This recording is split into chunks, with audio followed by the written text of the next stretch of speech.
Cabai atau lombok termasuk dalam suku sayuran terong-terongan dan tanaman yang mudah ditanam di dataran rendah baik di dataran tinggi. Tanaman cabai banyak mengandung vitamin A dan vitamin C serta mengandung minyak atsiri yang menyebabkan rasanya itu pedas guys. Nah, cabai ini dapat ditanam dengan mudah sehingga bisa dipakai untuk kebutuhan sehari-hari tanpa harus kita membelinya di pasar. Nah, untuk budidaya tanaman cabai ini merupakan bisnis yang sangat menjanjikan guys. Namun, apa jadinya bila kita menanam cabai malah membawa kita stres karena tanaman cabai kita itu kerdil dan tidak berkembang baik ya. Tidak jarang para petani cabai itu merugi karena mengabaikan atau salah perhitungan ya. Mulai dari faktor cuaca, serangan hama, dan penyakit lainnya. Hampir semua tanaman yang menyerang jenis tanaman terong-terongan bisa menyerang tanaman cabai. Serangan hama ini bisa menurunkan produktivitas tanaman bahkan pada tingkat tertentu, mengakibatkan gagal panen. Berikut ini beberapa jenis hama utama yang menyerang tanaman cabai saya. Yang pertama yaitu hama thrips. Gejala awal serangan hama thrips pada pucuk tunas daun terlihat gejalanya itu seperti noda perperakan yang tidak beraturan. Setelah beberapa waktu kemudian noda tersebut akan berubah menjadi coklat, keemasan, dan daun-daunnya itu akan mengeriting ke atas sehingga mudah rontok. Ya, cara pengendaliannya dengan menyemprotkan insektisida seperti Kuracron, Desis, Agremix, serta penggunaan dosis yang tepat. Cara pengaplikasiannya bisa kita lakukan 1 hingga 2 kali seminggu. Dan juga bisa kita tambahkan dengan pupuk daun ya sebagai perangsang daun yang telah rusak yang diakibatkan oleh serangan hama tersebut. Yang kedua, lalat buah. Selain menyerang cabai, lalat buah ini juga menyerang buah-buahan lainnya ya seperti mentimun, mangga, jambu, dan lain-lain. Jadi lalat buah ini jika kita abaikan ya sangat berbahaya ya guys. Kerusakan yang ditimbulkan oleh lalat ini dapat mencapai 90% termasuk kegagalan panen. Lalat buah menyerang daging buah dengan menyuntikkan telurnya di bawah kulit buah.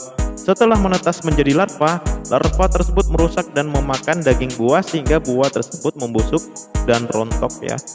Nah, cara mengatasinya yaitu dengan membuat perangkap lalat buah. Di sini ada 2 metode yang saya gunakan untuk membuat perangkap lalat buah.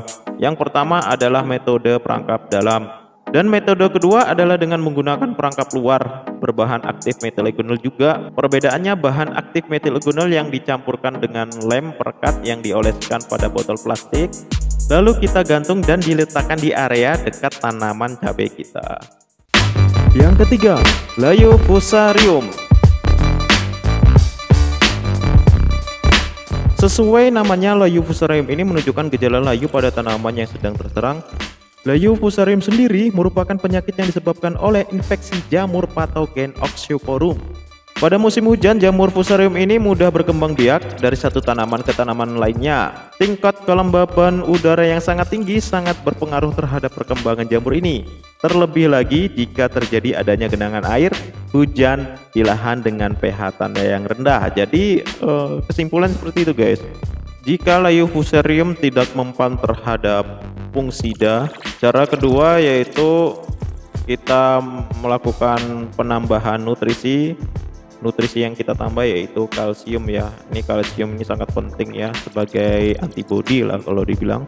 Jika tidak mempan lagi, terakhir yaitu tambahkan pekatan cairan hidrogen peroksida. Nah, teman-teman bisa memperoleh cairan ini di toko kimia ya, karena di toko pertanian itu mungkin tidak ada. Yang keempat, jenis hama yang menyerang tanaman saya yaitu hama Cercospora. Hama Cercospora itu serangan penyakitnya itu ditandai dengan bercak-bercak bulat kecoklatan ya, yang berbentuk ya seperti bulat-bulat gitu nah, kayak jerawat. Biasanya yang terjangkit itu biasanya yang pertama itu di bagian bawah daun. Nantinya bercak tersebut akan melebar sehingga lama-lama pada permukaan daun itu berubah menjadi kuning. terus berubah menjadi coklat dan akhirnya rontok layu guys ya. Nah, penyakit Cercospora ini juga akan dapat menyerang batang dan buahnya ya. Ya, jadi untuk pencegahannya ya kita rajin-rajin untuk atau rutin untuk melakukan penyemprotan dengan fungisida ya. Oke, selanjutnya yang ke berapa ini?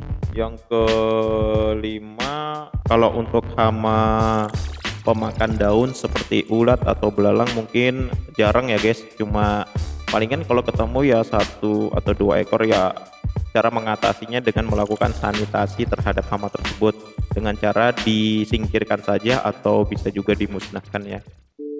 Ya, hanya itu aja beberapa hama yang menyerang tanaman cabai saya ya, tidak terlalu banyak, tapi ya jika kita abaikan ya lumayan juga sih, dapat mengakibatkan kegagalan ya.